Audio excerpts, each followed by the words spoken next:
This is a public meeting of the School Board of West Bend Joint School District Number 1, more than 24 hours prior to the meeting. Notice of the time, place, date, and subject matter of this meeting was posted at the entrance doors at the Education Service Center and on the district website. It was also sent to the West Bend Community Memorial Library, the Daily News, WRYU, the Milwaukee Journal Sentinel, and other media sources that have requested notice of our meetings. I'm going to pause to ask Superintendent Wimmer to confirm if this meeting was properly posted. Yes, it was. Great, thank you. Please rise and join me in reciting the Pledge of Allegiance. I pledge allegiance to the flag of the United States of America and to the republic for which it stands, one nation, under God, indivisible, with liberty and justice for all. Thank you. We recognize a quorum of our board with all 7 members present. Next on our agenda is consideration to approve the agenda, which was presented in advance. I would move to approve this agenda. Is there a second? Second. Thank you, Melanie. We have a motion and second to approve this agenda. Any final discussion? Hearing none, all in favor say aye. Aye. Any opposed? Thank you. That motion carries. Next on our agenda is public participation. I was not presented any public participation cards. I don't see any in the audience, so we will move then next to our consent agenda. And we have several items on our consent agenda, including minutes of the August 12, 2024 regular board meeting and executive session. We have 10 contracts to approve, and I'm just going to pause there for a second because Superintendent Wimmer, that's normal this time of year, correct? Because we're at the beginning of the school year. Then we have 2 resignations, no retirements. We also have a co-curricular compensation model category list updates, family savings plan authorization, tax sheltered annuity program, pre-retirement contribution to other post-employment benefit, and one more item, a memo of understanding with the West Bend Police Department. So we have a number of items on the consent agenda. I just paused to see if there are any questions on the consent agenda. Hearing none, I would move to approve this consent agenda. Is there a second? Second. Thank you, Chris. Motion and second to approve the consent agenda. Any final discussion? Hearing none, all in favor say aye. Aye. Any opposed? Thank you. That motion carries and the consent agenda is approved. We now move to information items. And we have with us a special guest today on screen. And I have to put on my glasses so that I can see our special guest here. And that is Attorney Allison, if I have this right, Buchanan, correct? From Quarles and Brady. And yes, and you are counsel for the school district, correct? That's correct. Fantastic. I am bond counsel to the district for the referendum, and I've worked with the district in the past when you do your bond financings as well. Excellent. Well, we appreciate you being being our guest to give us some referendum legal guidance. So I'll turn it over to you. Great. Thank you so much. Happy to be here. Can everyone hear me okay? We can hear you just fine. Thank you. Great. Thank you. So I am here today to give, some guidance and information about what I call the referendum do's and don'ts as you are going through the referendum process leading up to the November election. And so, first of all, for using district funds can be used for informational purposes. So factual type informational materials. You can use your funds for public purposes, and you want to inform the voters of the facts so that they can make an informed decision, when they get to the polls at the November election. Some examples of this include, the date of the election, an explanation of the referendum question, the purpose of the referendum in a factual manner, the estimated tax impact, but you want to cite your sources when you're, providing details about that. Anything that is a neutral fact sheet is generally okay. Social media posts by the district that are meant to inform voters, and again, in a very factual, informational way are generally okay to do. And then going on to the next slide here, some things that district funds cannot be used for is anything that would be considered express advocacy. And so district funds cannot be used for any sort of political or promotional type purpose. Some words or phrases that would be considered express advocacy are things like vote for, elect, support, cast your ballot for, And then on the flip side, vote against, defeat, reject. Words and phrases of that you want to avoid. Avoid anything that would be considered puffery or an exaggeration in informational materials. And district computers and technology should not be used for any sort of political or promotional purpose. So no social media posts that would cross into, advocacy, whether for or against the referendum. So keep that in mind kind of as you're going throughout the process. And then going to the next slide here, the role of school board members. Board members, since you're not district employees, you can speak freely in favor of or against a referendum as individual citizens of the district. You could choose to be individually involved in a referendum committee, of course, in compliance with applicable law like the campaign finance laws.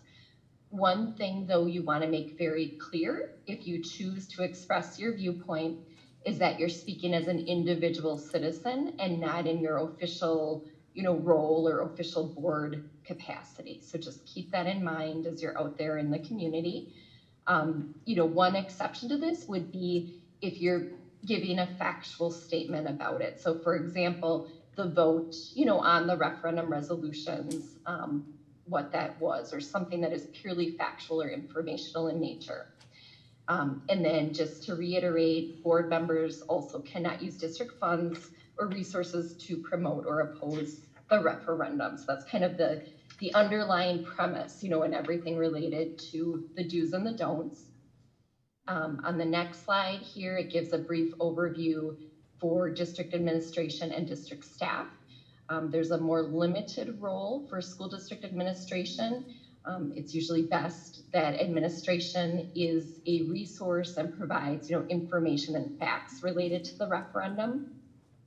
Administration could attend community meetings and discuss the referendum as long as it's done in a factual or informational manner. And as employees of the district, administration and staff cannot engage, in promotional or political activities during working hours or while performing their job duties or using, district resources for that purpose. So again, no social media posts during working hours that involve advocacy, no work on a referendum committee or campaign during working hours, and no use of district resources or technology at any time for advocacy type purposes. District resident staff could choose to be involved in a referendum committee as long as it is truly outside of their, working hours and outside of their official job duties as individual citizens of the district. They can, choose to be involved. And then just to briefly touch on interaction with referendum committees. Referendum committees are separate and distinct, from both the district and the board. They have to comply with Chapter 11, which governs campaign finance laws in Wisconsin. The district and the board are not responsible, necessarily for advising any referendum committee that forms. And if, a referendum committee approaches the district to use facilities, you'd want to make sure it's in compliance with the standard facility use policy and that there's what's called, no viewpoint discrimination. So equal access to, a yes group and a no group to the extent facilities are available for their use, and then to charge, the typical fee that you otherwise would for your facility usage if a referendum committee approaches the district to use the facilities. And then going on to the next slide, the district clerk would serve as the filing officer if there is a referendum committee that forms and needs to make a filing. So they would file a registration statement and any required ongoing reports with the clerk. So just something to keep in mind. And there's also some manuals and other forms available, through the Wisconsin Ethics Commission that serves as a good resource if there is a filing made from a referendum committee. So just something to keep in mind, if one needs to file a registration or ongoing reports. With that, I'd be happy to answer, any questions that anyone has. This was a nice overview. Board members, what questions would you have for our counselor? Just as an aside, I think it was back on your fourth slide and you had this in bold. Board members should make clear when expressing their viewpoint they are speaking as an individual citizen, not on behalf of the board or in one's role as a board member.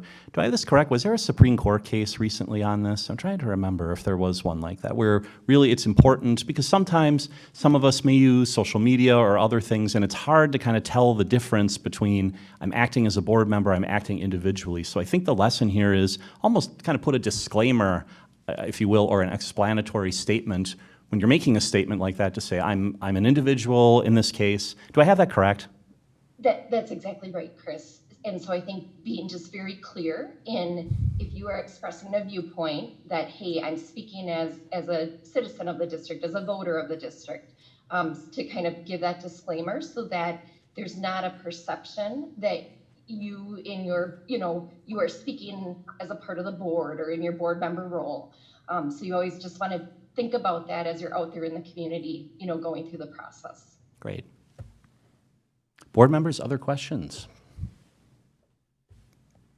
And Superintendent Wimmer, I'm assuming if we run into a question or two down the road, we can funnel them through you and we can Absolutely. get qualified legal advice. Yep. You can always call. Either we'll generally have the answer or we can seek additional, like you said, legal guidance. Excellent. Yes. Feel free to reach out, if anything comes up throughout the process. All right. See any other questions? Well, Attorney Buchanan, we appreciate you coming tonight. Thank you very much for the explanation. And again, great presentation. Thank you. Thank you so much. Take care. Take care. Bye. All right. We now move to reports. And our first report is a curriculum committee report. And I'll turn it over to Melanie Ergot, our curriculum committee chair. Good evening, Melanie. All right, so thank you. The curriculum committee met on August 20th. And at the meeting, we discussed Mrs. Kelly Downs and Ms. Tina Van Roo presented a math screener for students in kindergarten. The screener is called the Universal Screener for Number Sense, and it is going to be piloted this year.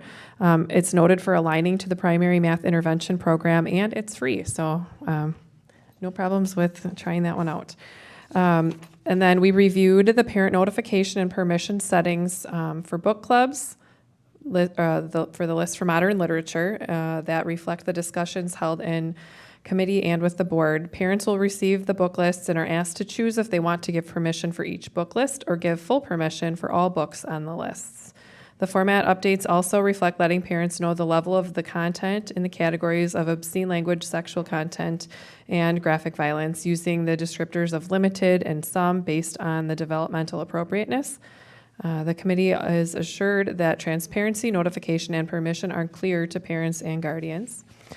Superintendent Wimmer facilitated a discussion as the liaison of the policy committee for the purpose of refining the procedure for interpreting the proposed definition of sexual content and define parameters for analysis that involve text, visuals, and consideration for further analysis. Analyzing the 6 text samples intended for the upper grade level students in grades 11 and 12 proved to be a challenging exercise. The recommendation is to take this proposed definition and parameters for analysis to the high school teachers to test and provide feedback on its usability. Ms. Emily Malstrand shared updates to the Second Step program, which is our school's social and emotional learning primary resource for kindergarten through 8th grade. And the updates just included a few small changes, was just adding a small video instead of a photograph in one section. And then we won't be teaching one unit that is board approved that was added, and also moving one unit from a primary to a supplemental status. So very benign changes. And then additionally, Ms. Malstrand reported on a curriculum review of the Life Skills for Employability course, number 965 by staff committee. This was a course for students with IEPs and it was a specialized course. And one of the findings from the review identified a need for a new primary resource for this course. And so the committee has selected a resource called True Thought for a pilot implementation. And then if that goes well, they'll either bring that forward for an official adoption or something different if it's not a good fit. And then Mr. Tim Harder also presented proposed changes related to the career and technical education programs, which we'll hear about tonight. So that concludes my report. Great, excellent, thank you. Any questions for Melanie? Clearly, the folks on the curriculum committee were very busy, covered a number of topics, so thank you. Thank you. Our next report is the superintendent's report. Superintendent Wimmer. Sure, just an update with the weather. We canceled our outdoor activities this evening due to the weather, the strong advisories and warnings that will be in effect. We'll have the same closure from 11 a.m. to 7 p.m. tomorrow due to those warnings. Just means that teams practice inside. They might shift practices to the morning. That's what they were busy this afternoon doing, was rescheduling those outside of those hours. So just making sure we're in attention to that. This morning, we welcome back our staff. I would urge you to check out the district Facebook page because we started with our drum line. They probably posted. Nothing wakes you up more than a line of drummers leading into the auditorium. And then we had a number of students provide commentary on why our staff is so special to them. That was just a thank you to Fair Park kindergarten teacher Renee Wilberg, many students and their parents and families who made that possible to get them there to join us this morning and taking part in that kickoff. It was amazing. I said, I'm going to turn it over to 4-year-olds always now because it was probably the cutest startup that we've ever had. So thank you to them. We were talking about contracts a little bit earlier in that agenda, and out of the 409 teaching positions, we right now have just one unfilled certified support position for English language learners. So doing very well. In fact, when I was talking to Mr. Hansen, our director of HR, he said this is the best year coming into the year than he can remember in ages. So we just need that one last position. We're always looking for a few support staff, aid positions, people who would like to substitute throughout the year. So I'd encourage you to check out our website and apply there as well. In addition to welcoming our staff, we are welcoming families and students. We've got a few meet and greets this week. So all of our elementary schools will be hosting a meet and greet Wednesday, August 28th, 4 to 6 p.m. Silverbrook and Badger will have an overlapping and extended period, same day, Wednesday, 5:30 to 7:30 p.m. And then East and West will host a freshman mini day on Wednesday during the day. That's noon to 3:30. Students come in who are going to be freshmen and experience a walkthrough of their schedule, other activities, just as a little bit more of a soft welcome to the campus and make sure they know how to navigate. That's really thanks to an amazing crew, as they're called. You generally see them in purple shirts identifying themselves, but it's all peer-led, where students are out about assisting them with their transition to the high school. They're also there and visible in that first week of school, so any student can go to a crew leader, any staff member, and like, where is my next class again? And they're there to help and guide. So thank you to those students. And then the East and West meet and greet follows that evening, 4:30 to 6:30 p.m. Also, just as you gear up for that school year, a reminder, transportation information was loaded into Skyward for our families on Friday. So we asked everyone to do a preliminary check and connect if they had any questions or things that they thought were of question. And then we're asking everyone to check again on Monday, September 2nd, just because if people caught something or need to shift something, that could result in perhaps a time change in that route. So just give it a double check that night before. And then we'd received a referendum guidance from Quarles and Brady. We have some identified dates for upcoming open houses that we worked with the board. Wednesday, September 18th at 6 p.m. and Monday, October 14th at 6 p.m. We were thinking that we would host one in Jackson and one perhaps at the high school. This would be in addition to some open houses so people could see campuses, some other activities. Were there any thoughts by the board on where we should host those specific community sessions? I think the idea of one in Jackson, one in the high school sounds good. That's kind of diverse geographically. That makes sense. Other thoughts, concerns? Sounds good. Again, there'll be other multiple opportunities, so with that, we'll get kind of all that information put together for our families and our public, so they know what those different opportunities are. We'll communicate that certainly online, in our paper, and other social media aspects too, so that people are aware and can get information. And then, I don't know if Mr. Harder will be reinforcing this in his, but just a reminder that there are 2 new proposed textbooks for construction courses at East and West High School. That those texts are available for public review. You could see them through tomorrow here at the Education Service Center. Then they move to the public library from August 29th to September 5th during their regular operating hours. Or you can call Tim Harder and make an appointment separately if you are interested in viewing those texts. And that concludes my report. Thank you. Any questions for Superintendent Wimmer regarding her report? I see none, so we will move next to our discussion items. First discussion item is agenda and resolutions for our September 23, 2024 annual meeting. And I believe Mr. Andy Sarno, our Assistant Superintendent of Business and Operations, is coming forward to walk us through this item. Mr. Sarno, good evening. Good evening. I appreciate your time this evening. We have an exciting event coming up, 105th, and there's actually 2 meetings that evening. We start out slated, and let me get on the agenda. We have our 105th annual meeting of the electors, which again consists of 2 meetings. I have registration currently slated on September 23rd at the high school's auditorium. Registration for the annual meeting starting at 6 o'clock. As always, we then have a public hearing, which is a hearing of the 2024-25 budget starting at 6:30. Formal process that we have, we follow steps. This is very minimal changes, if any, compared to previous years. After that meeting commences, whether it's before 7 o'clock or whenever it commences or ends, we then have our annual meeting. So again, a few different items related to that, sharing some information. These are meetings for our constituents of our school district.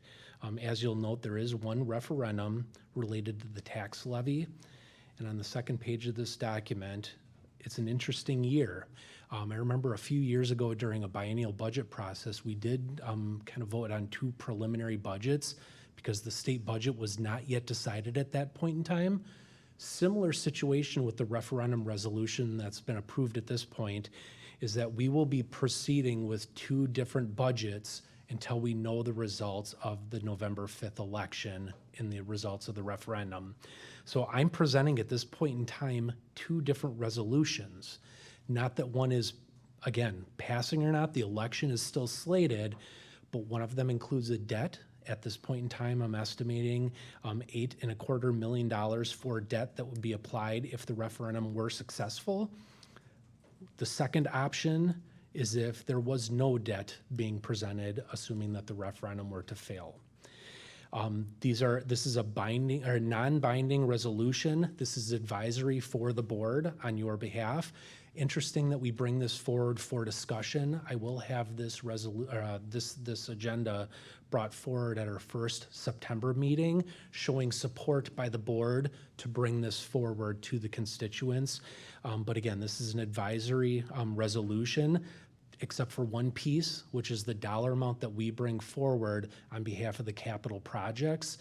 Both of the 2 options that we have is $1.875 million, $1,875,000 for capital projects, because that is a binding piece that's required when we created our Fund 41. True of all districts across the state. I'd be happy to answer any questions. Thank you. Any questions for Andy? This is very similar to the prior year, except for that kind of duality of levy Exactly. with, levy without. Correct. Okay. Yep. Yeah. So next steps would be, this will come back to the board then, Exactly. like you had Yep. mentioned, for action next time. We will bring this forward at our first meeting in September. I believe that's on the 9th, if I'm not mistaken. There are, between the 2 meetings, we have a Class 2 notice for the annual meeting, and we have a Class 1 notice where we will be presenting the budget, 2 years' history and this next year's budget. Still preliminary, still advisory, but I'll be bringing that forward as well on September 9th. Just making sure that everything is in order for preparation of this meeting. Right. I'll also just point out, thank you, you had noted on the agenda that Ms. Kelly Lang, our Vice President, is going to be chairing these meetings, and I appreciate that. As I had foreshadowed to the board before, I'm actually going to be out of the, unless it gets canceled, I'm going to be on a trip out of the country that day, so thank you in advance for that. All right. Just one reminder as well, and I think I included this in the notes within the agenda for this evening. We are still operating on preliminary information. So just as an example, since we've discussed this last, I have received 2 different estimates of our property values that I've updated. We've been able to reflect some of those changes earlier, even when we're speaking about the referendum leading into some of that work. We're using estimates based on that. So I have a preliminary revenue limit as well as the preliminary mill rate. It is going to be less than our earlier projections by about 35 cents. That's the newest information that we have. So even as we begin sharing the information about the referendum, it will include a difference now based on new projections, new estimates that we will have. But even that said, Department of Revenue, Department of Public Instruction, we don't even get that final information until October 15th. And so still estimates, but I wanted to be able to share that information in case you or the general public saw a variance based on information that's even maybe a month old, because this is new, better information, still estimates, but more accurate. Great. Other questions?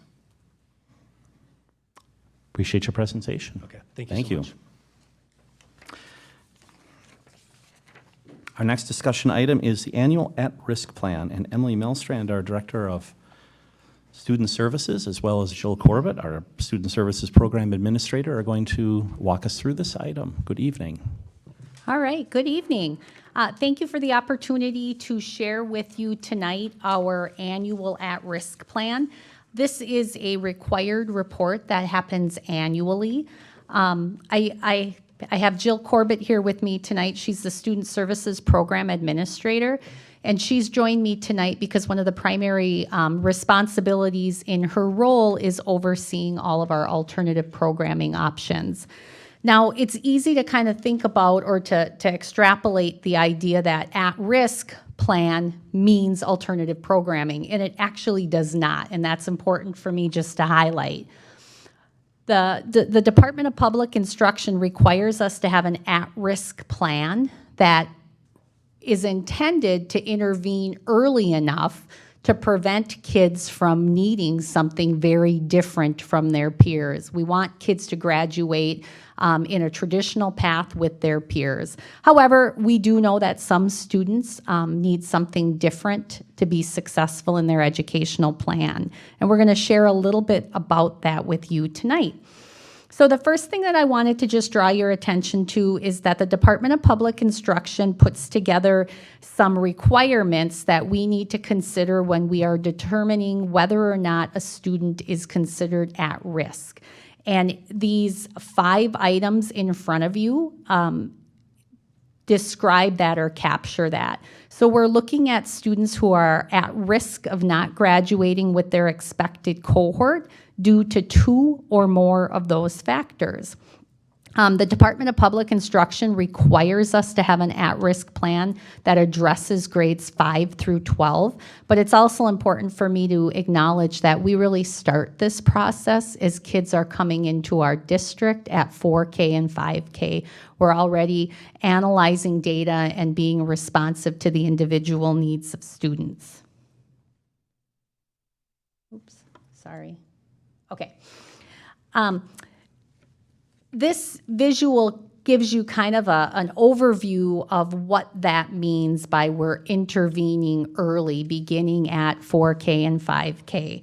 We have a multi-level system of support that is intended to be responsive to the individual needs of students. And this is something that we have set up across all of our buildings, and we continue to strengthen this model every single year. The plan itself doesn't change substantially, but we start to look at where we can improve and do better on behalf of our kids each year as we're reviewing data.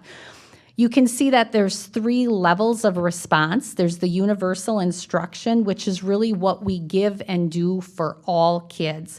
And we expect that the majority of our kids are going to be responsive to our typical instruction, and they're going to make expected progress. And when our data tells us that they are not, and that might be academically, it also might be behaviorally or socially, where we identify this as a student who needs more based upon how they are meeting our academic or behavioral expectations. When that happens, we put targeted interventions in place, and we monitor the student's response to those targeted intervention. Sometimes students struggle even within the context of that more supportive plan, and our data tells us that they need something very highly intensive to be successful. The one thing that I did want to mention here, and I will probably mention it again a couple slides from now, is we expect that kids are going to move through those different levels of support sequentially. That's the best way for that to happen, is that they are moving from that universal instruction to targeted to more intensive, and/or we get to targeted and we go back to universal. But there are certain instances that could occur that would move a student from a universal level to a very individualized support plan. Sometimes that's in response to something that's happened in their lives that has changed their ability to access learning. Sometimes that's a behavioral incident that occurs where we recognize, wow, you maybe didn't have this pattern prior, but this incident tells us that you need something very individualized to be successful. And then underneath that, you see that we have individualized education plans and 504 plans. Sometimes those are the result of struggling even within the intensive intervention, but sometimes we have students who are receiving those services even while they're moving through some of those different levels. The Department of Public Instruction also has specific requirements for every district within their at-risk plan, and these are listed numerically in front of you.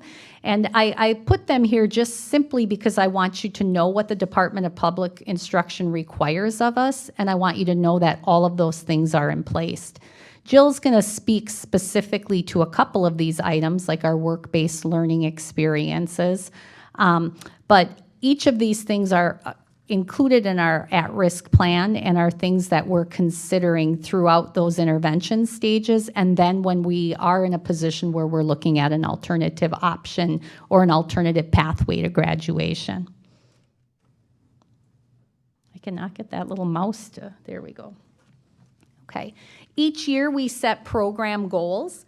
Our program goals remain somewhat similar because the goal of at-risk programming doesn't necessarily change, but we do have a slightly different focus this year in our 4th bucket. So each year we are working to increase the graduation rate and obviously reduce academic failure. We do work really hard to ensure that kids feel a sense of belonging. When we are at the point where we are looking for different options for kids, we truly believe at that point in time that's what that student needs to be successful. And we're always thinking about, is there a way to keep them connected with their traditional school building? Is there a way to pull them into an alternative pathway part of the time? Can we pull them out a little bit and then work to get back into the school environment? We take that really seriously because we do want kids to be a part of their school community.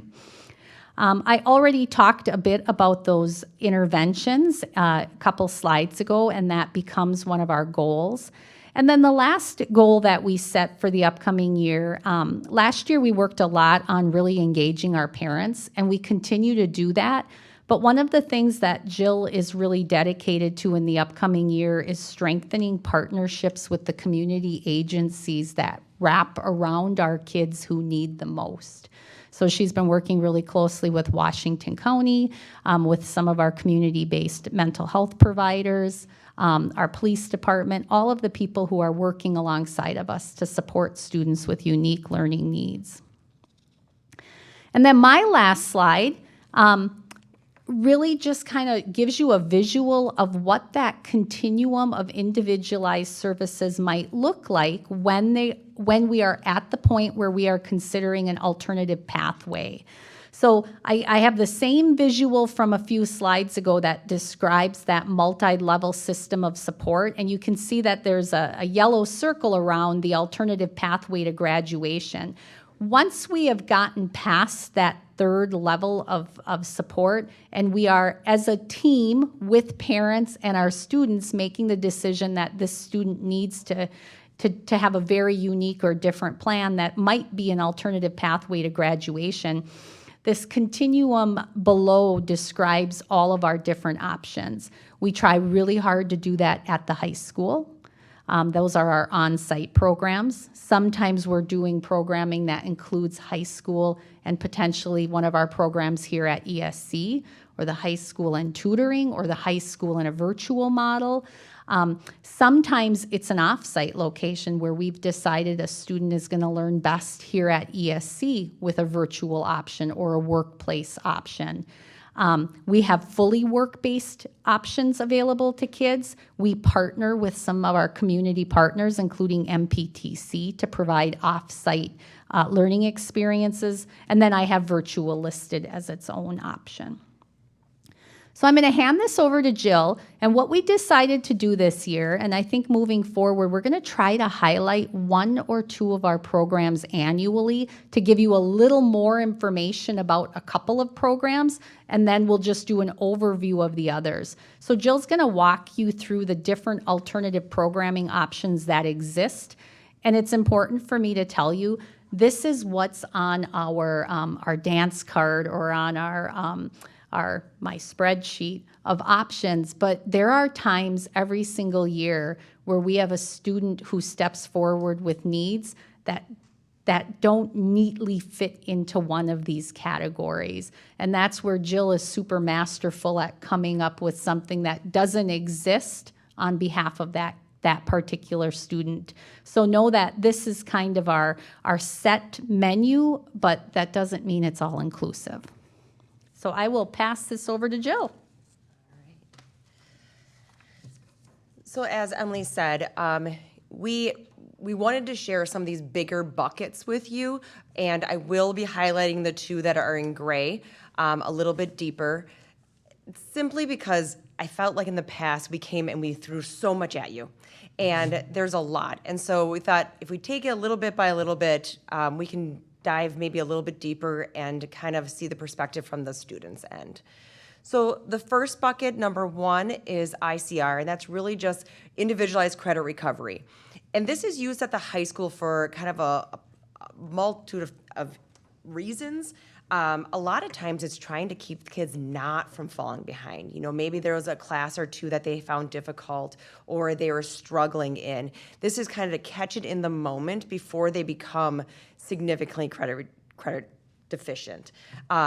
We also sometimes use this for a quieter learning environment for students that might struggle at times being able to be in that bigger environment. So it's kind of used for different issues. I think a highlight, though, that's what we want to kind of look at, is on the bottom you can see, this can be used for all grades, 9 through 12. On the bottom you can see that 7% of students at the high school successfully recovered approximately 170 credits in the 23-24 school year. Key of that is, again, we're trying to catch them so we don't have to always have an alternative to graduation, right? The lower the numbers, the better. That's what we always have been striving for. I love that we have these programs. I love there's options, but I love when our numbers go down because that means we're hitting the targets earlier. PACE is another program that we have both on-site and off-site, and it stands for Personalized Academic Credit Education, and really it's a mouthful of just basically saying it's a targeted intervention. It supports individualized learning needs. Sometimes these are students that just have, again, been struggling with maybe mental health, have been struggling with being able to keeping up with their peers, need some of that executive functioning skills that are really making them fall behind. For the most part, These programs are half days or partial days so that there's less transitions for the student. They're kind of targeted big ranges of time for the student to really feel successful. Typically, last year, we served about 20 students overall because it is very individualized. This is not something that we're just throwing kids in. And I think that's kind of the key for me, for you to realize is, again, we really think deeply about this, and a lot of our students are getting what they need in that tier 1, but when we don't, what does that look like? Number 3 is our post-junior and senior, and this is for grades 5 through 12. We have 2 separate programs. We're not putting our middle schoolers with our high schoolers, but really this is that even deeper level of individualized and intensive services.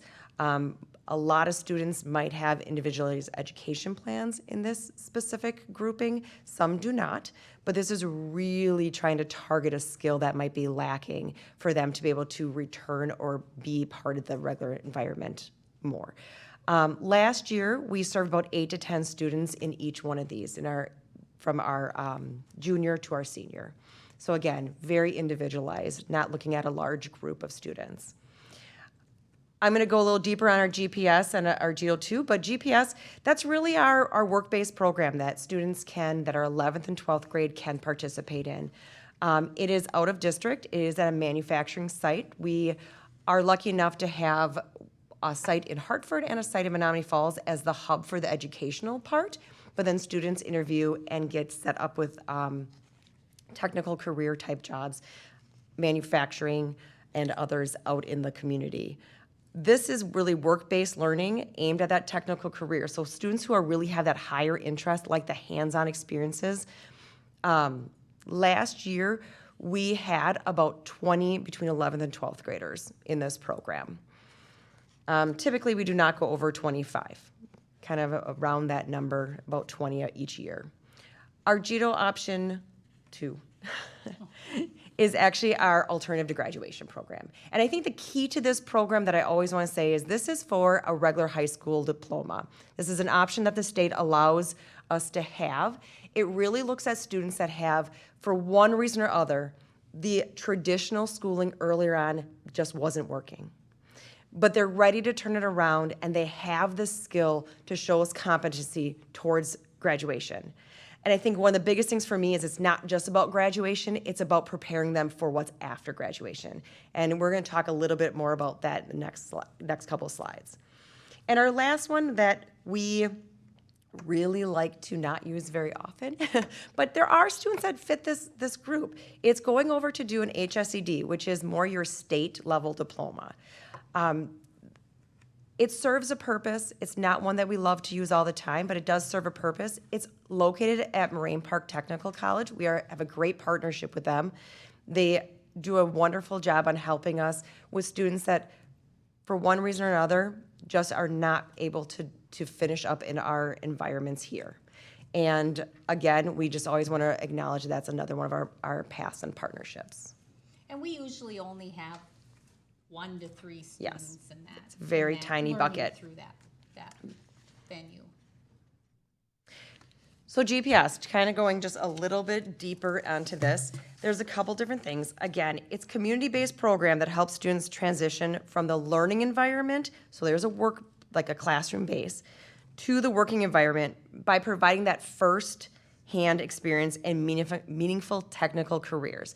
So this really is taking that classroom, what you're learning, and applying it, which really kind of sometimes enlightens students on the why am I learning this? This early career exposure really prepares our students for life as working adults and creates opportunities for schools and businesses. One of the highlights I want to put in here, if you look under the number 4, last year, any of our seniors that started the program senior year or junior year and stuck with it did graduate as a West Bend School District student. And so I think that's really key that for the kiddos who join this, they usually kind of grasp onto it and love it. Typically, we have, like I said before, less than 25 kids. We're at about 20. And one of the things, if you follow our Facebook, one of the biggest things that I was really proud of is one of our students actually earned the Outstanding Apprenticeship Award. And Why that's important to me is this student came into just thinking it was a way for him to kind of learn some skills and do his schooling, and he ended up just loving it and falling in love with it and really learning some deeper level skills and was a great employee. Was that a state level? Yes. Award? Yeah. So that student has agreed to allow me to play his senior video. It's short, but I want you to hear his words on why this program was important to him. Hi, my name is Matthew Agee from the West Bend East High School class of 2024. Growing up, almost everyone around me worked in the manufacturing fields. I've heard many stories, both good and bad, regarding entering this field, but it wasn't until I've worked in it for a while that I truly made up my own mind. I learned that there are many different opportunities and areas to succeed in, but you have to be willing to put the work in, and if you're willing to do what's right and when you have to do it, it will pay off tenfold. The opportunities that have been offered to me by my company have been amazing. They've offered to send me to school, and they're always willing to help me discover new areas within the company. I can tell that they really want me to succeed in life. A critical moment in my career came for me early on while working at Dielectric Manufacturing. I was doing a few jobs at once, and my shift lead, Russell, came up to me and said, "Matthew, thank you for working hard, and doing a great job. I'm really proud of you and how far you have come in the time you've been here." That let me know my extra efforts were being noticed, and it pushed me to do even more. Also, during one of my reviews, I was very happy when my main supervisor, Paul, said to me and Jim, "If we had a shop full of Matthews, we would be in a better place than ever." These two interactions have shaped me into the worker I am today because they reassure me that they do care about the work I do and that they are happy to have me working there. I'll be graduating shortly with the goal to go to school at CNC for Moraine Park, Technical College in West Bend. Also, near this time, I intend to continue my work at Dielectric Manufacturing, and my ultimate goal is to gain more and more experience and couple it with my new CNC education to eventually enter into a shift lead position, or maybe one day an even higher position than that. My main drive right now is to make sure I do everything needed to get to that point in life, and my life plan is very doable if I stay on the current path I'm on. The fact I made it from here, from where I started, lets me know in my head that I can and I will. Lastly, I need to thank my parents for all their support and encouragement as I transitioned from high school to GPS program. They were always available when I needed them, and I'm very grateful for the endless opportunities supplied to me by Dielectric Manufacturing. Crystal, Paul, and Russell could not have been more supportive. Thank you.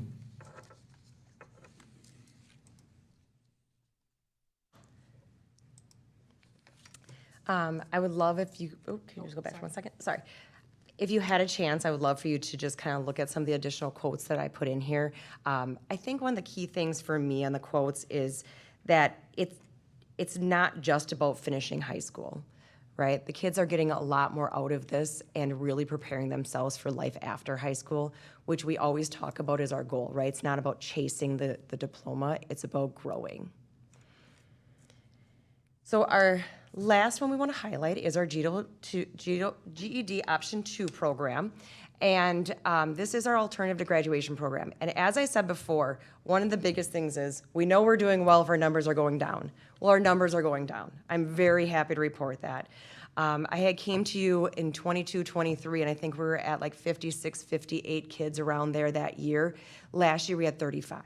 So we're definitely cutting it down slowly, which again makes me know some of our other interventions are doing what we wanted to do.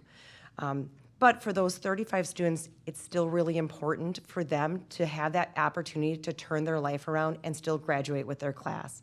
Some of the key highlights for me is that 95% of our students in this program graduated on time with their class with a West Bend School District diploma. I also love always adding this in, the post-secondary plan. This again kind of goes back to, it's not about chasing the diploma. What are our students doing? And part of this program, they have to do a presentation of self at the end. It's like a graduation presentation. And I welcome if any of you ever want to come see one because they're absolutely the most touching things you will ever hear. But one of the coolest things is they go through a portfolio that they develop and they really share out what their next steps are, what they've been preparing for. And usually they're already a couple steps into that. And I think it's important to say that we have a range of students, that this program does not hold them back. We have people going into job training programs. We had 27% of our students last year going into technical school, 21% going to a four-year college and had already been accepted. So again, this does not hold them back. They have the skills to move on. We had 3% going to the military, 36% going into employment, and 3 that were still a little undecided. And I welcome that because there's such a range that our students can decide to go into. And really, this is not holding them into a bucket that they have to stay in or a lane. It really is open for wherever their interests lie. I did add a student testimony that I am going to read only because I think it, again, embodies what we really try to help them realize. It says, just because you are falling behind doesn't mean that you blew everything. You have second chance to turn everything around and learn more about yourself. You need to get all of your work done, plan your career, plan for college, and even learn how to get a job through an interview process. This program is a second chance and can help to turn your life around completely. This student quote from a graduation ceremony really did embody everything that we want them to learn. This is not a stop point, it's a time for growth and a time for exploration. So I wanted to share that because I want you to see where at the end of the program, maybe not in the beginning when they get there, but by the end of the program where some of our students' minds are. Does anybody have any questions? Board members, questions? I have Kelly? one question and one comment. So on slide 7, you kind of touched a little bit on these, but when you talk about there's 20 students in step 2, 8 to 10 students per class in step 3. Yeah. Is that kind of your max? Is that where you would not go higher? Or is there more need than those numbers? Or is that just where you are and you want to be? No, I don't think we have a cap, really. I mean, we obviously work really hard to hit every intervention and really utilize our stuff before we would go to a different environmental change, really targeting our school interventions first. That is kind of where we have felt the need, that we've gotten to that level with a student. And I will say, I think I speak for both of us. We've felt extremely supported by this school board and our administrators. If I had an 11th student who needed column 3, we will find a way to have the 11th student participate in that program. So it isn't about we hit the cap Yeah. and a student can't access what they need. That's what I wanted to know, because clearly it's working, and so you don't want to cap something like this out and have someone lose out. Because I thought the most impressive statistic for me is on slide 9, when you talk about the post-secondary plans, and 51% of those students are going on to some sort of school. If you could rewind time, I would love to ask that same question of what they were going to do after graduation, and I would assume that 51% is not. They did not think they were going to do that. So Prior to starting the program, you yeah, mean? yes. 100% agree with you. Like 51%, that's a crazy high stat for this, and I think that is just so impressive, and we should celebrate that fact, because I don't think that they think that going into it. No, and again, the alternative to graduation is for kids that are credit deficient, right? Whatever happened in their world, was it a moment, a year, whatever, something got them to that point that they became credit deficient, but they have the skill for graduation. And that's why they're in this program. And I think that's the thing. It's getting that power back to say, I can change my future, and that's really what we focus on. And it's hard to come back from something. Once you're behind in anything in life, it's very hard to get yourself back out. So I think that's great. Thanks, guys. Thank you. Other questions? I did just have one way back in the beginning on slide 2 for the at-risk identification. So that slide talked about here are some factors and identifying students at risk of not graduating with their expected cohort due to 2 or more of these factors. Let's say if someone who's struggling with one of the factors. Now, I'm guessing that you have other tools at your disposal other than just what's listed in this, but can you talk about, well, what happens if you have someone who's struggling but maybe doesn't quite qualify? There have to be some other, I don't want to say tricks to the trade, but other techniques and tools at your disposal. You want to talk about tiers? Yeah. And actually, that's a really good question, Chris, and I want to clarify. So these are the requirements, this is kind of like the formal definition of what qualifies a student for an at-risk identification, but it actually doesn't, a student isn't required to be identified at risk to access some of those supports and services. And you know, there are times where there's a pivotal moment in a student's life that changes the course, and they might not meet two of these, but we recognize as a team, this is still a student that we should be considering for GPS, and we do that. But, you know, to answer the other part to your question, you know, if it is a student who doesn't meet these requirements and they're struggling either to be, to meet academic standards or to meet some of those behavioral or social expectations, that's where we're looking at those different levels of intervention and always starting at the building first. But I do think it's important that we recognize as a community that our goal isn't that kids hit two of these before they get what they need if it is an alternative pathway to graduation. Great, thank you. That answers my question. Others? Chris?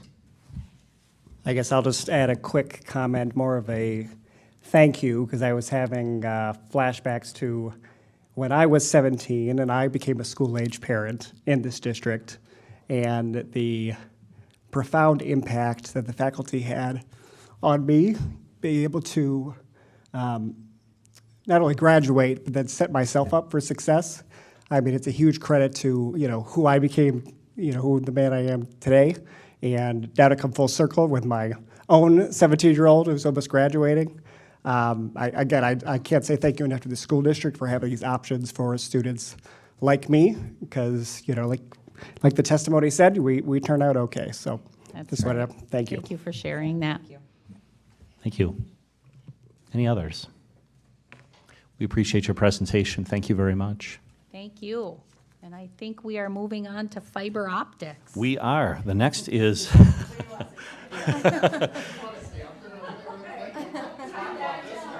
was going to say, Mr. Harder, you have big shoes to fill with this one after following a presentation like that. But we are moving on to the fiber lease swap agreement, which is also a very important topic. So, Very important for me to talk about. I can see where Emily would not enjoy that at all. So. all right, and Mr. Harder, you are the Director of Facilities and Technology for our viewers at home.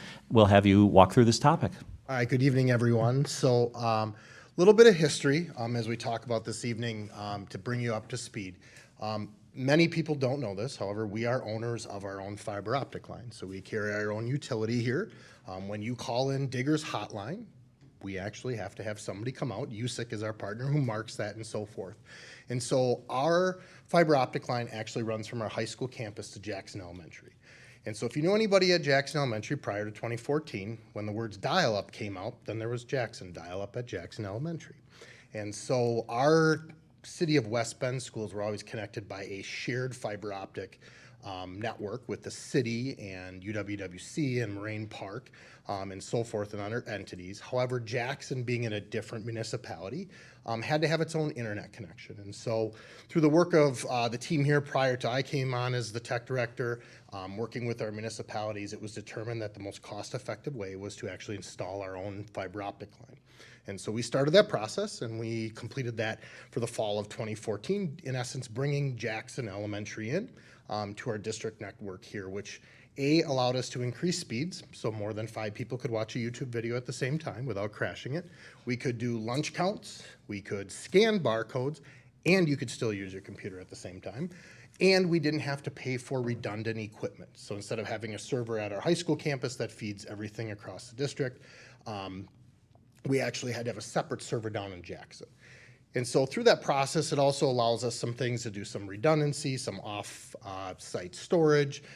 Geographically being farther away from West Bend, it serves as a backup spot for our district and so forth. And at the time, we had contracted with a company called Cablecom to install that fiber. Since that time, We have been contacted by Midwest Fibers, which is a sister company to Cablecom, located here in southeastern Wisconsin. They have a fiber network throughout southeast Wisconsin and portions of Wisconsin, and then into other portions of the Midwest, about, in essence, leasing/swapping some of our fiber optic line to them in lieu of some services for us. And so we have 48 strands of fiber that go down to Jackson. We only currently use 24 of them. They are looking to lease 12 of those fibers. They are looking to also add for us public Wi-Fi access at our athletic events. So if you're to go up to the high school and you were to attend homecoming here, we don't have the capacity to serve everybody's phone or anybody who wants to jump on the Wi-Fi. Our priority is not necessarily public Wi-Fi. Through this agreement and this possible agreement with them, they would actually provide public Wi-Fi at our athletic spaces here. And that would allow them to, we would give them pole access to hang that on our light poles or any other poles that we have on our property that we own. And then we would give them a spot to store their network equipment to serve that up at both our campus, our athletic campus on the side where the football stadium is, but also the baseball, soccer fields across the street. In lieu of us, in essence, swapping or leasing those fibers with us, they are willing to give us 6 fibers to connect our high school campus across the street to the athletics field. So currently, we don't have a way to monitor our HVAC systems that feed our 2 buildings across the street, which is the Science Center and the concession stand over there by the soccer field and the baseball fields. We also don't have ways to feed phone access over there, so we have to do emergency phone through a extra service at that point in time. They will take over all of the payment of our utility marking on our fiber optics from here to Jackson, which depending upon the month of the year, that can be anywhere from $100 to $2,000, $3,000. So if you have property on that trip to Jackson and you call in to USIC, we do pay for that. We would also receive a gigabyte of internet access at Jackson Elementary, a gigabyte of internet access at Badger Middle School, and a unique opportunity to have a gigabyte of specific network traffic. And so the difference in this is when you go out to the internet, you're routed all over the place. We would have a direct connection to a major hub in Chicago, which allow us to connect in directly to another provider. So we are a Google school here. We would have a direct connection into a Google network connection instead of going out through the network, which for us provides an extra layer of security. It also reduces the amount of internet traffic that we would need. And then they would actually provide that public Wi-Fi at our outdoor athletic spaces. And so in lieu of them purchasing or renting or running their own fiber, we had worked on an agreement to propose to you of, in essence, swapping these services for that services in terms of what that would look like with us coming into that benefit of us. When you talk about the long-term benefits to the district is we do eliminate that cost for utility marking. So for example, when they put that roundabout in at NN and on the way down to Jackson Highway G, that easily was a $3,000 to $4,000 a month USIC utility bill to mark that every single time. Every time they build something new in that, where Milwaukee Tool is in that portion of the city, there's heavy construction, there's a lot of markings there. So that would take that cost off of us. It would also allow us to add an internet connection at Badger Middle School. The layout of that building is wonderful. It's got some really old, dark, dingy basement spaces tucked into a hill, which is great for a great backup technology closet to put equipment in. Having our own internet connection there would allow us to add more equipment and use that building for that purpose. It would allow us to reduce our internet costs in the future. So instead of sending that out to bid and paying a different provider for that, we would get that through in terms of what this looks like. It also allows us to reduce our costs on managing E-rate funding, have direct access to some other networks, and it allows us to have an increased addition of public Wi-Fi access that we just can't support through our budget here, nor does it ever hit the priority to be able to do that at this point in time within our budgetary reasons. And so we have a draft contract up. I just got it back from the lawyer today. We would present that at the next meeting, but we wanted to give you an overview of what this potentially would look like as we move forward of potentially creating this a lease agreement with them for multiple years, and then future years after that, and what each entity would get at that point in time. So I will answer any questions you may have. Questions? Go ahead. Do you see any potential pitfalls by going forward with this? I don't. We still own our fiber. The other bonus of this, if for some reason all of a sudden they want to come in and really their biggest interest is two things, Chad. Number one is it provides redundancy in their network. So for them to have another connection to Jackson. Number two, sometimes the pipe in the ground, the conduit is worth more than the fiber optic itself. Because once that pipe is in the ground, it's easier to put new updated fiber in there. So if they were ever to need to expand, we could go into another agreement where as they upgrade their fiber, we could actually get ours updated at that point in time. I think it's a win-win for the district. We don't use all of our strands of fiber. Our team sat down with multiple different ways of looking at this. We would still have a quarter of the fibers, what are called dark fiber, meaning they're not lit and used, that we would still have access to at that point in time. That was my question, but I have another one. Go ahead. So, so currently, it sounds like the fiber optics extend from the high school to the Jackson campus. Now, the taxpayers are going to be considering a referendum in November that could affect the Jackson facility. Yep. Would that change anything here that, oh, it's going to be moved? Or are they basically interested in the line as it is strung today? They really want the ability to use what is in place today. They can splice in anywhere along there. So if all of a sudden they have a need to serve that, that manufacturing area down there, they can splice into those networks. We actually had to move a manhole when they put Milwaukee Tool in at that point in time. We would still own that. The ownership stays ours. So that's where they're just leasing that. And then if we were to build a new Jackson Elementary at the proposed location, we already have talked with them about the cost of what it would be to extend that line and what that would look like to that location. That is already included in our costing method. And with their extensive network in Jackson, that actually might be a reduced cost for us. So we would just extend our line at that point in time. They don't move anything. They don't do anything to our lines at that point. So really, we keep ownership of it. It's a way to get some cost reductions back and use something that we're not going to use in the next 10 to 15 years. Okay. Other questions, thoughts? Yeah, just on the security standpoint side of it, we're allowing people to utilize lines that we have between our, in our district that are just for ourselves. Is there any access that they're going to have that should be a concern to the No, district as so far think as- of it, it's true physical lines, right? So you're getting pairs 2, 3, and 4, let's say, and we're using everything else. Their access into our building would be carded access. We will know when they're coming in and out. We would put something in play. 95 to 98% of their work is done remotely at that point in time. They just need internal access to put a couple of network switches for those. Often in the initial talks, they're going to pick up the handhole outside and splice in outside and then feed into their network somewhere else. So they, in essence, are just using a portion of our lines or wires, if you want to call it that.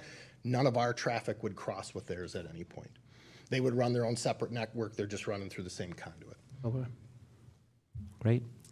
Just on cost, I'm assuming that they would be paying for the splicing, right-of-way permitting, any Yep, other they costs. come in and that do might- all that, yep. Okay. Yep. Basically, we're giving them access on either end. If they want to cut it in the middle, they can take care of that at that point, so. Great questions. Other questions? This is a discussion item, so we'll take action at the next meeting. We will have a contract for you in the board docs at that point in time so that you can see that. Great. Thank you for that. I believe you have the next agenda item, which is career and technical education updates. I do. I feel like I'm up here a lot tonight, so.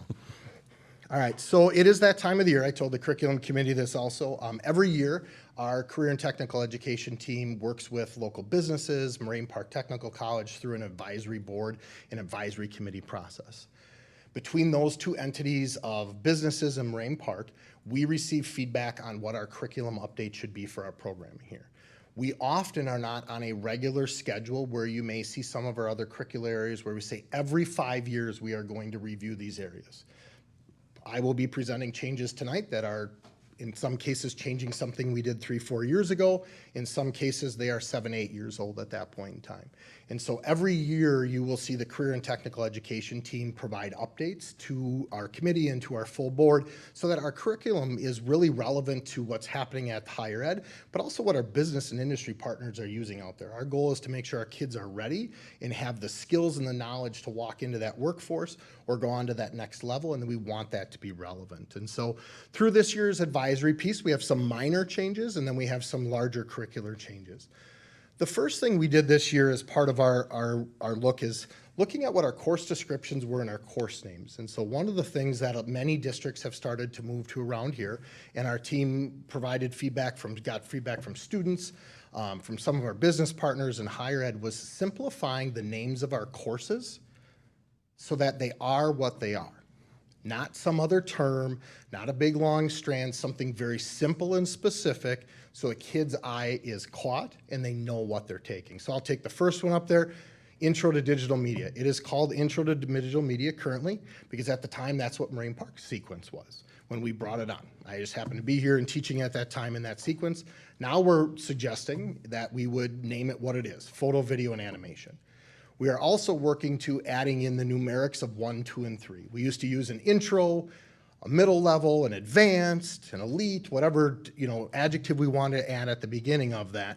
In this case, we are simplifying it down to what the course is and the numerical to get us into the 1, 2s, and 3s. We do not have a 4th level course in any of our pathways at this point in time, but if we were to add one in the future, we would go there. So after reviewing just our technical and engineering courses, these are the recommended course name changes where we're shortening them up, adding that numerical piece in there, and trying to really just make it simplistic in the course planning guide for our students. So that is our first suggested change this evening. Any questions on those? No questions, it All right. seems. So now we're going to get into a little bit deeper changes. So the first one is our accounting pathway. And so we have a very large success of this, that our students earning technical college credit. And for those who are watching in the community, when you see TC in front of our courses, that means that's a technical college credit course. That means the course is taught by a West Bend School District staff member who has to be certified to meet the state of Wisconsin DPI licenses, but they also have to be certified to meet the Higher Education Council. And so that offers additional training sometimes for our staff, additional credentialing, and so forth. Currently, our accounting pathway has 3 courses. There's an Intro to Accounting, which has the TC credit to it, TC Accounting, and then we have an Advanced Accounting course. The 3rd course often does not run for us. So in the last 5 years, it's run twice. And the biggest feedback is there's no opportunity for college credit. Our kids tell us, well, look, I earned my college credits. I already have 8 credits. What am I taking this advanced accounting course for when there's no college credit opportunity? It doesn't set me up, and I've learned what I've wanted. So taking that feedback, our team talked to our business partners, talked to Moraine Park Technical College, and what we are recommending is simplifying this down to 2 accounting courses, TC Accounting 1 and TC Accounting 2. Students could earn 4 technical college credits in each course. And through this process with Moraine Park, we have had the opportunity, and we're waiting for a Moraine Park decision, so we're going to ask for the approval from our board first for this change. Remember, these changes happen in 25, 26. Our students may also have the opportunity to earn 3 or 4 credits in a data management and analysis course. So our students, in essence, could earn 11 or 12 credits out of taking 2 courses in this new sequence. So we're removing a class that does not run very often and increasing our technical college credit opportunities for our students. Any questions on the accounting pathway changes that we're recommending? No? All right. These are just the course descriptions in there that would go in the course planning guide. So again, 4 credits, and then that approval that would go with that. As we go further, another combination piece that we've been working with our business partners in marketing and management is really taking 2 courses and trying to make them into 1.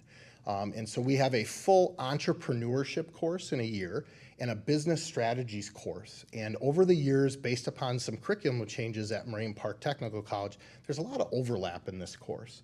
And so after looking at our units of study and talking to Moraine Park and seeing what some of our curricular providers have out there that we currently use, we are actually recommending, instead of having a year course and a semester course, we would offer 1 year-long course called TC Entrepreneurial Strategies. And that would give students the opportunity to earn 6 technical college credits, and students would go through the process of being the entrepreneur all the way through writing the business plan, looking at the risk management pieces, how do I be strategic, and actually operating some sort of a nonprofit business at the end of the course that they would develop. And now they would scrunch it down into 1 year as a capstone course, where before we had 2 capstone courses that were similar floating out here. And it was hard for students to get both aspects of that. And so this new course, this new course would then give them those 6 technical college credits over the year and be able in 1 year to finish that whole gamut instead of taking a year and a half to finish their capstone course at that point in time. Any questions on that recommended change? Good to go. All right. So the last one, Ms. Wimmer had talked about this in her superintendent update about the construction pathway. So we have a very successful construction pathway here. We offer a construction, what is kind of an intro construction course, which will now become Construction 1 in the recommended changes, and then an advanced course. And many people know our advanced course because they're out in the community. At my old house, thanks to our students here and the instructor at the time, I had a brand new concrete patio poured. Thanks to our advanced construction pathway students this last spring, we got new siding on our garage at the back of the high school for automotive program and for our maintenance areas. Also, this course is the course that you typically see where we partner with Habitat for Humanity. So for the last couple of years, they have built a tiny house. They actually use Moraine Park Technical College's campus up here to house that and build on campus. And as looking through this program, we have a very good program. However, one of the things that the state talks about to become a certified program to meet for federal requirements and state requirements for funding and for our students to have opportunities is we have to offer what are called Act 59 credentials. Act 59 credentials are industry certified credentials our students take in high school. Sometimes that's on software, sometimes that's on skills, sometimes that's out in a lab and they have to perform. And then our students get that certification and they can walk into a local business and say, but I already know how to do this, this, this, and this, and I'm trained before they leave here. The state incentivizes that through a incentivizing program that actually brings us money back in to pay for all of those assessments. Through the work of our team here, we are actually recommending that we are going to bring 2 new resources on. What they are is a teacher and student book for an industry standard piece around residential construction, around safety, around OSHA requirements, around materials used. And so what we are looking for is that, as Ms. Wimmer said, there's the pieces around the opportunity to reflect and provide feedback. As of today, nobody has stopped here to look at the books. I check the log every day. Nobody has stopped in. If they'd like to, they can. We will put them at the library. But what they look like are these 2 resources here.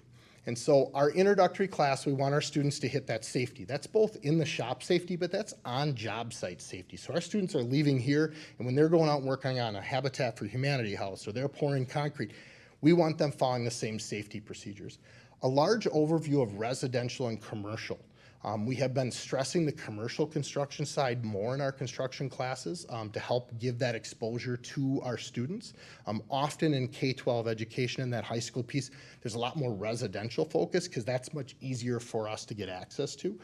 With the business construction around here and in this area, that's a piece of feedback we had. And then last but not least, we would have that residential construction booklet. With these books that we have referenced here, this also brings that certification piece that we talked about. So our students would have that opportunity to certify in those, earn that credential, and be able to take that right out to their place of employment at that point in time. So these would be the 2 recommended books that we would have in terms of what they would look like. This is the overview of the budget for this. So you're looking at 35 student manuals of each of the books and a teacher manual. These are class sets. When you see manual, often sometimes people ask, well, don't students write in them and take them? This is purely just their verbiage for that. With a rough cost of $1,700.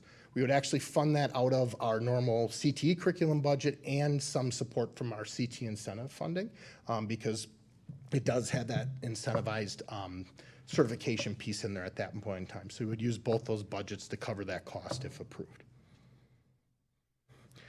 Questions on that last one? And then this is just a summary slide of what I shared.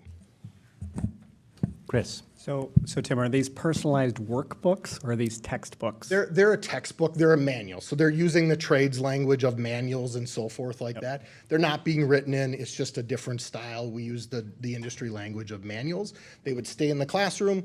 You would check it out, it would stay there at that point in time. I'm going to ask a dumb question. I feel like out of all courses, this is probably the most hands-on course. So talk about when faculty would use a book versus that hands-on experience. Absolutely. So I will take advanced construction the first couple of weeks before they're going out on the job site. Before we put kids out on a job site, let it be building a house in partnership with Habitat, doing that tiny house or pouring concrete at Tim Harder's house. We need to do safety. We need to do equipment safety. We need to teach about the different types of materials that go in that.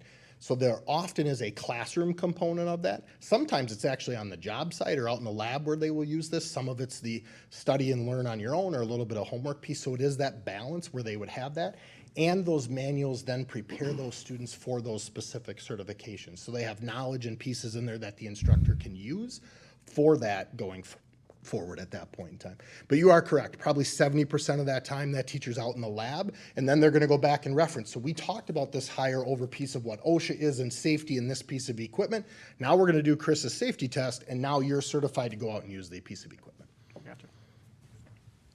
Other questions? Is there like codes and stuff in there too? I mean, do they learn about? So they will talk about codes, yep. So a lot of that comes, so the booklet itself won't do codes, right? But they will. So they are used to seeing, we often partner with Steiner Electric and some of the electric companies in here do our electrical work. We can't do that. Our students can work with Moraine Park Technical College and so forth. They will learn about code. Our construction teacher will talk about code and all of those different pieces. If we are helping with a Habitat for House, sometimes they are on site when they come in and do your code requirements. So we want to give those kids that opportunity also. Good questions. Other questions? June? How would a student, what would be the school day, if a student was taking Accounting 1 or Accounting 2? I think these are each semester long or a year long, so are they? I'm going to go back to my graphic just so I have my notes So up would there. it be like junior year, they finish 5 or 6 classes at the high school, and then they would go to this class? Because I'm guessing a 4-credit class is a longer duration than a normal So these would class. both be semester courses. The bonus, because we meet with our kids every single day, 5 days a week compared to the college schedule, that's actually embedded in our class here. So these classes, anywhere from sophomore to senior year, a student can take. Whenever they take that, some kids will take them back to back in a year, and they will earn their 8 college credits at that point in time. And so they will earn, in essence, they will earn a half credit of accounting with us, and they will earn 4 college credits. There is no straight carryover of the number of credits between each system at that point. But it is variable possible that a student could do one their junior year and one their senior year, or if the offering is correct and it's scheduled outright, I could take both my senior year at that point. Great. Other questions?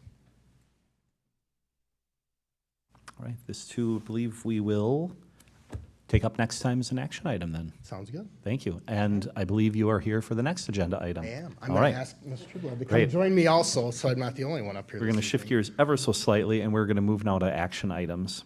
And our first action item is disposal of instructional and library materials. And joining Tim is Dr. Quinn Trueblood, who is our Director of Curriculum and Instruction. Welcome, Quinn. I will let you go. Thank you. We are coming before the board tonight to request an authorization to sell and remove instructional materials from the classrooms, but also, as Tim noted, also materials from the school libraries. So in order to execute this, the board would have to approve this because the sum total of all of the materials that we are identifying here in this request does amount to or equal to or greater than $10,000. What we'd like to do is just share with you the reason why. There's a purpose for why we are making this request. And I will just walk through it. We do want to be sure that the adopted materials are being taught and that anything that is preceding that would no longer be available because it's useless and it's taking up space. Secondly, there are outdated materials out there and it's taking up space, and Tim is, he said I'm actually making his year because with the eventual, those resources for ELA that you approved last two months ago, it is a bulk. We realized the volume that it was taking and that what it would take to take the old materials out, put the new materials in. That is a real situation. And so capacity-wise, it just became really urgent. We said, hey, if we're doing this, then let's look at all the other things. And certainly with the potential for reallocation of space utilization and also potential renovation, with the long-range facilities plans that the board is working on, this would literally clear way for the ease of that eventually. So those are the reasons why we're making this request at this time. So we'll take any questions you have. So these really are materials that are being replaced, generally speaking. Well, they have been replaced. Yes. We're talking about old materials. Exactly. I Yes. apologize. So, Yes, preceding yeah, adoptions. my point is, because they've been replaced, what would we do with the old ones anyway? They would sit on a shelf, true? I can answer that for you, Mr. Zweigert. I have, for example, I have 452 old algebra books as one of the Right. things that would be disposed of here through one of the avenues we've listed. Same thing with our libraries, library collections turnover. You know, our prior library curriculum or library coordinator was working on a process for this. Our new person was able to help us institute that. We don't weed our libraries regularly. So when you go and you weed a library, you are finding, I mean, I'll be honest, we found a book at Green Tree that had more peanut butter in it than it did ink on one page, right? Like random things like that, two things that are broken, two things that are torn, things that need to get disposed of. And this is kind of our time to go through that process and hit up especially our elementary libraries this year and get rid of some of those older materials. And some of them are outdated at that point in time. And we will look to give students opportunities to take the books home. We will look to resell them. And unfortunately, sometimes stuff is just in that bad of shape that there is no value to them. We also find more and more being able to resell some of this product is hard. Most other schools, most vendors don't want some of this back. We will try to resell all of those types of things, but in some cases it costs us more, and companies will pay for us to ship a pallet to them for $300, and then they'll give us $150 back at that point in time. And so it's really our way to get rid of old and outdated stuff. And when Ms. Trueblood says this made my day, this is something we have been working on. And so it's great to have a partner to be able to remove some of these old things and disperse them in appropriate ways listed in there today. So, Board members, questions? I appreciate the point of bringing this to the board. I know we have a board policy on this, and I think really the board would look at it from the stance of, if we're taking, like your example, algebra books and buying them in year one and disposing them in year two and buying and disposing, that would be one thing. But I just don't get that sense here. This seems like it's good housekeeping, so to speak, and it's materials that already have been replaced. Any final questions? Otherwise, I would move to approve the disposal of the instructional and library materials as presented. Is there a question? Is there a second? Second. Wow, we've got a tie. How about Kelly? We'll give you that one. We have a motion and second to approve the disposal of the instructional and library materials as presented. Final discussion. Hearing none, all in favor, please say aye. Aye. Any opposed? That motion carries. Thank you. We appreciate your presentation. We move then to some items that were foreshadowed last time. Superintendent Wimmer, I believe the next item is the Cooperative Educational Service Agency, also known as CESA 6 Service Agreement. And we talked about this last time. Superintendent Wimmer, are there any additions or any additional updates for the board to consider? No changes. Okay. Board members, any questions on this item? Hearing none, I'd move to approve the Cooperative Educational Service Agency, CESA 6 Service Agreement as presented. Is there a second? I'll second. Thank you, Chris. We have a motion and second to approve the CESA 6 Service Agreement. Final discussion. Hearing none. All in favor, please say aye. Aye. Any opposed? Thank you. That motion carries. Mr. Harder, I'm glad you kept a front row seat because you are up for the next item. Didn't want to go too far. That's all right. Next on our action item, a portion of the agenda is Policy 731.5, Metal Detector Use, second reading. And I believe there were some questions that were asked of you, and so thought that we'd have you discuss those if you don't mind. Absolutely. So in the board document today, you see two items. You see a board policy, which is that overarching reach piece, and then a guidebook. That guidebook is in draft, and is something that we would update regularly. And then as we talked at policy committee, for those of you sitting there, we would actually bring that back as a review every year. So you can see what we've learned, things that we've changed and so forth. The guidebook is really outlined to define using the use of metal detection scanning in two situations. One is individual student search, of which you will see language in there about staff training that says, if we are going to investigate an individual student, that must be done by an administrator at that point in time. So even if I, as an aide, an event worker, was able to know how to use the metal detector, if we were doing an individual student investigation, that needs to be handled by our administrative team at the appropriate site. The other piece is then bringing people into an event, into the school, into the auditorium. I just happen to be at another school where they actually have that, where they do this for after-school events in the evening and so forth. And so that is kind of the second aspect of that. And really, there's a lot of details that are built into there. And the one thing we have learned about detection scanning and talking with a variety of different people, other schools, is that it is hard to outline every individual what happens after the beep, because that beep could be the keys in Tim's pocket, right? And as much as I just happen to be at a sporting events, and as much as they tell you, please put the keys in the bin, somebody forgets. And so that's why you ask again, please empty your pockets, all those types of things. So after, 2 beeps in that process, we would actually move that person to a little bit of a more private space where we would ask again, and we might scan individually. There might be a variety of reasons. It could be I forgot something else. It could be the lining in a jacket. It could be that I've had some sort of a surgery where I actually have metal placed in as a rod for I broke my leg or something like that.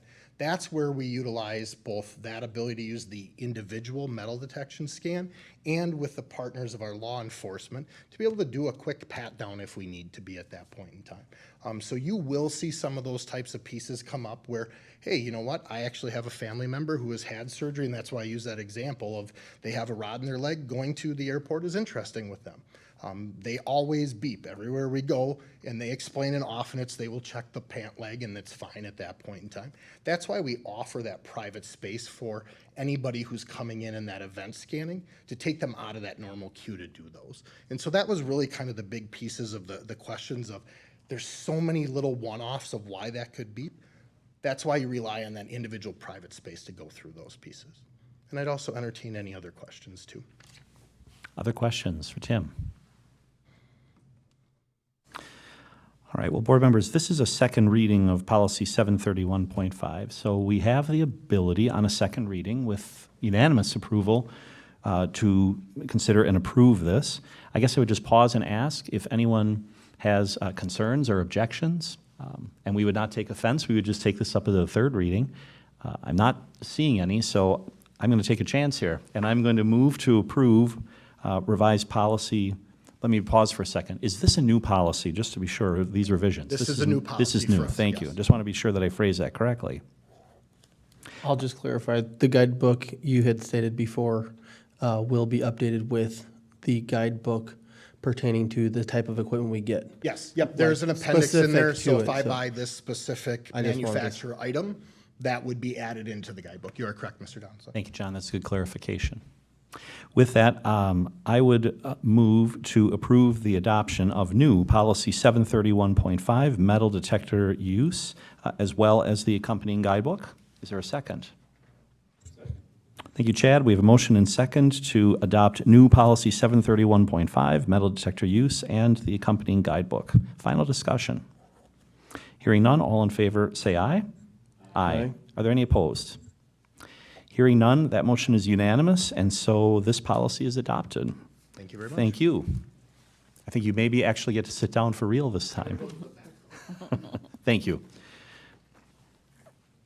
Superintendent Wimmer, our next item is Policy Series Review 100, Board Operations. This also is a second reading, and the board could consider adoption. And this is I would say this is a long string, but as the board remembers, there were a number of policies in this series that are listed in your materials that were revised. Several were revised purely to align style to change references to school board. Beyond that, Superintendent Wimmer, were there any changes or updates since the materials that we saw at the last meeting? No, after the favorable first reading, we went ahead and changed some of the titles so that they aligned with that style. So they also, too, reference school board. So sometimes when we're in the middle, we don't change the title of it, so you can map that back. So we've made those changes, and you could take those forward. So same thing with that last discussion. If there's any that anyone would like to see set aside to bring forward for a third reading, we could certainly do that. Otherwise, the board has the authority to take action with unanimous voting to move these forward. Great. Well, board members, I just ask if there are any objections. Otherwise, I'll advance this for consideration. All right. I would make a motion then to approve the revisions of policies in the 100 series as listed. Is there a second? June, thank you for a second. We have a motion and second to approve the revisions of the policies in the 100 series as listed. Any final discussion? Hearing none, all in favor, please say aye. Aye. Any opposed? Thank you. That motion also carries unanimously, and so the revisions are adopted. Thank you. I believe that was our last action item. We move then to future agenda items, and we start with our board meeting calendar. So this is a list of dates and times for meetings that are currently on the schedule.